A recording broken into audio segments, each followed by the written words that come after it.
जय श्री राधे कृष्ण दोस्तों, आप देख रहे हैं अपना YouTube चैनल भक्ति योग। आइए आज सुनते हैं योगिनी एकादशी व्रत कथा। हिंदू धर्म ग्रंथों में हर एकादशी का अपना अलग महत्व बताया गया है। इन्हीं अलग विशेषताओं के कारण इनके नाम भी अलग अलग रखे गए हैं।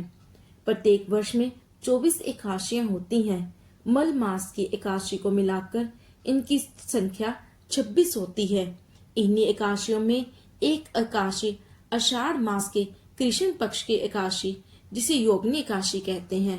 पुराणों में वर्णन मिलता है कि योगिनी एकादशी का व्रत करने से 88,000 ब्राह्मणों को भोजन कराने के बराबर फल मिलता है। यह व्रत विशेष रूप से स्वस्थ, समृद्धि और मोक्ष की प्राप्ति के हेतु किया जाता है। योगिनी एकादशी का उपवास रखने से समस्त पापों का नाश होता है और इस लोक और परलोक में मुक्ति भी मिलती है। योगिनी एकादशी व्रत कथा।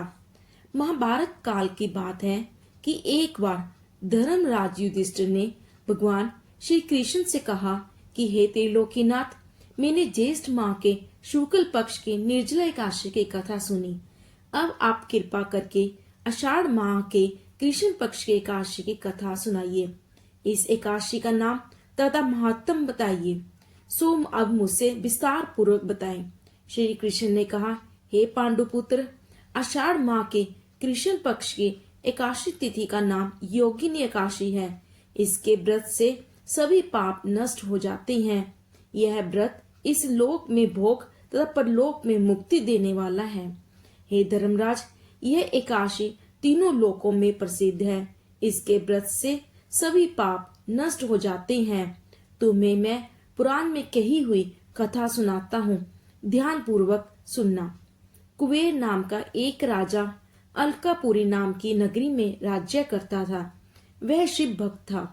उनका हेममाली नामक एक यक्ष सेवक था जो पूजा के लिए फूल लाया करता था।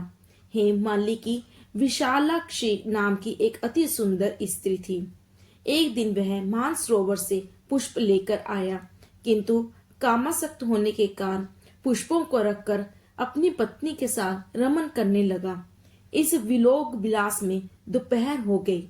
हेममाली की राह देखते देखते जब राजा कुबेर को दोपहर हो गई तो उसने क्रोध पूर्वक अपने सेवकों को आज्ञा दी कि तुम लोग जाकर पता लगाओ कि हेममाली अभी तक पुष्प लेकर क्यों नहीं आया।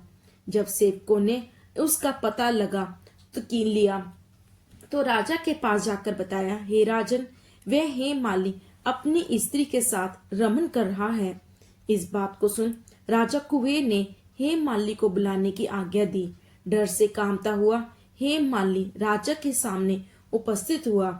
उसे देखकर कुबेर को अत्यंत क्रोध आया। उसके होंठ फड़फड़ाने लगे। राजा ने कहा, हे अरे अदम, तूने मेरे परम पूजनीय देवों के देव भगवान शिव जी का अपमान किया है। मैं तुझे श्राप देता हूँ कि तू स्त्री के वियोग में तड़पते और मृत्यु लोक में जाकर कौड़ी का जीवन व्यतीत करे। कुबेर के श्राप से वह तक्षण स्वर्ग से पृथ्वी पर आ गिरा और कौड़ी हो गया। उसकी स्त्री भी उससे बिछड़ गई। मृत्यु लोक में आकर उसने अनेक भयंकर कष्ट भोगे, किंतु शिव की कृपा से उसकी बुद्धि मलिन ना हुई और उसे पूर्व जन्म की भी सुध रही। अनेक कष्टों को भोगते हुआ तथा अपने पूर्व जन्म के कुकर्मों को याद करता हुआ वह हिमालय पर्वत की तरफ चल पड़ा। चलते चलते वह मार्कंडे ऋषि के आश्रम में जा पहुंचा। वह ऋषि अत्यंत वृद्ध तपस्वी थे। वह दूसरे ब्रह्मा के समान प्रतीत हो रहे थे और उनका वह आश्रम ब्रह्मा की सभा के सामने शोभा दे रहा था। ऋषि को देखकर हेममाली वहां गया और उन्हें प्रणाम करके उनके चरणों में गिर पड़ा। हेममाली को देखकर मार्कंडे ऋषि ने कहा, तूने कौन से निष्कर्म किए हैं जिससे तू कोढ़ी हुआ और भयानक कष्ट भोग रहा है। महर्षि की बात सुनकर हेममाली बोला, हे मुनिश्रेष्ठ, मैं राजा कुबेर का अनुचर था। मेरा नाम हेममाली है। मैं प्रतिदिन मानसरोवर से फूल लाकर शिव पूजा के समय कुबेर को दिया करता था। एक दिन पत्नी सहवास के सुख में फंस जाने के कारण मुझे समय का ज्ञान ही नहीं रहा और दोपहर तक पुष्प न पहुंचा सका, तब उन्होंने मुझे श्राप दिया कि तू अपनी इस स्त्री का वियोग और मृत्यु लोक में जाकर कोढ़ी बनकर दुख भोगेगा। इस कारण मैं कोढ़ी हो गया हूँ तथा पृथ्वी पर आकर भयंकर कष्ट भोग रहा हूँ।